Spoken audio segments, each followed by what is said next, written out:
Good evening. The case you are about to watch was originally viewed as a single case. However, due to the complex nature of this mystery, I thought I would split it into two parts. Each part will focus on one of the people that the mystery surrounds. The case you are about to view is about the death of Dian Harlin. This case originally aired on the April 6, 1994 episode of Unsolved Mysteries. This case is extremely strange due to the fact that the husband and possible criminal has also disappeared. This ranks up there on my favorite cases, easily in the top 20.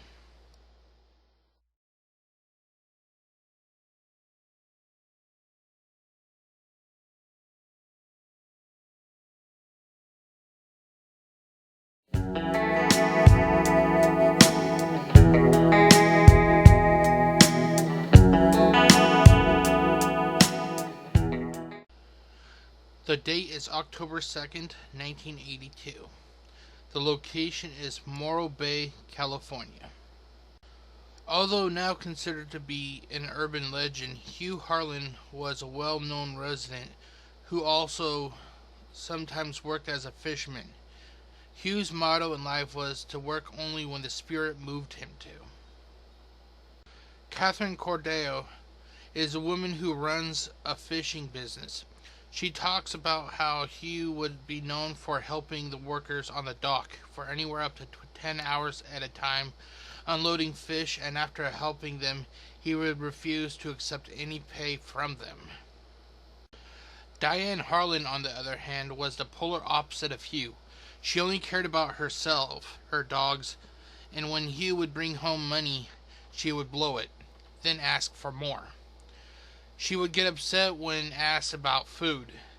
It's been said that Dian hated Hugh to the point that she would either feed him dog food straight from the can or even bake it into a casserole.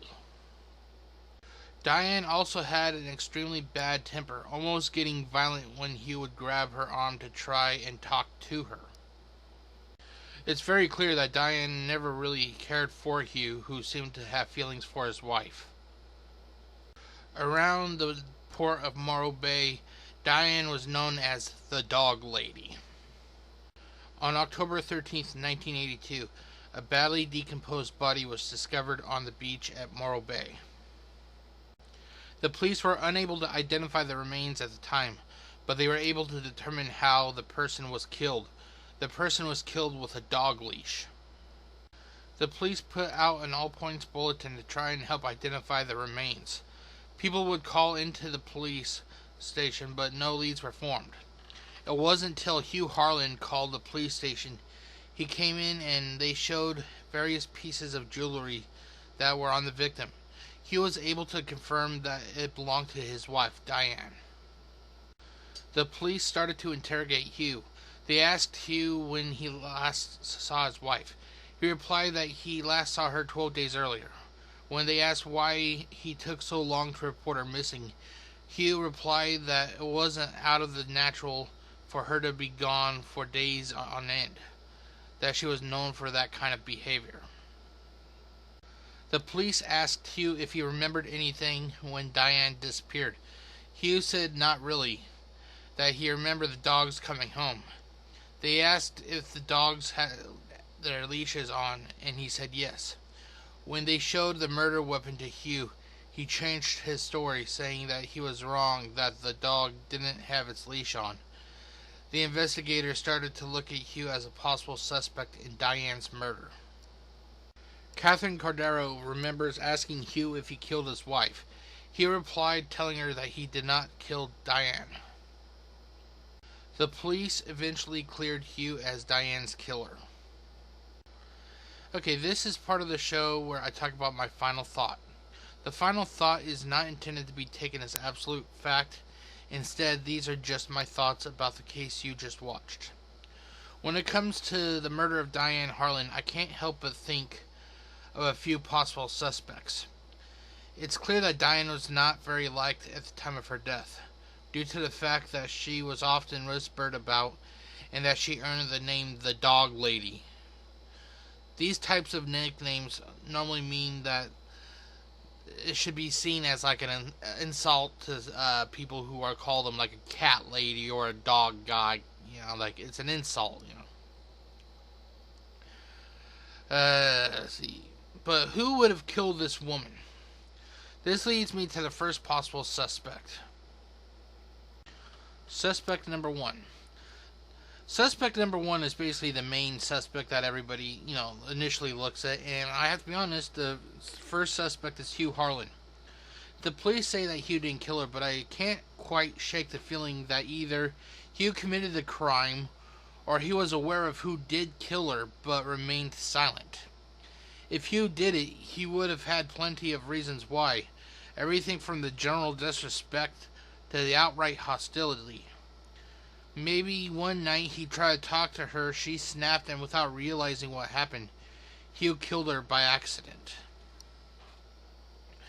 The only thing I can really say when it comes to Hugh is to go through the kind of abuse that she gave to him, it says a lot about the guy's character. He must have really loved his wife, because anybody else would have just walked away by that point. Okay, suspect number two. Now this is a little bit further out there, but I can't help but think that possibly Catherine Cordeo could have killed Dian. Maybe she felt incredible sympathy for Hugh and how badly he was treated on a daily basis. That one night Catherine could have killed Dian as a way to possibly try and free Hugh from the painful existence that he was suffering from. If you watch the entire video, which not many people will be able to due to copyright restrictions, you can tell that Catherine had a huge respect for Hugh and that she valued their friendship.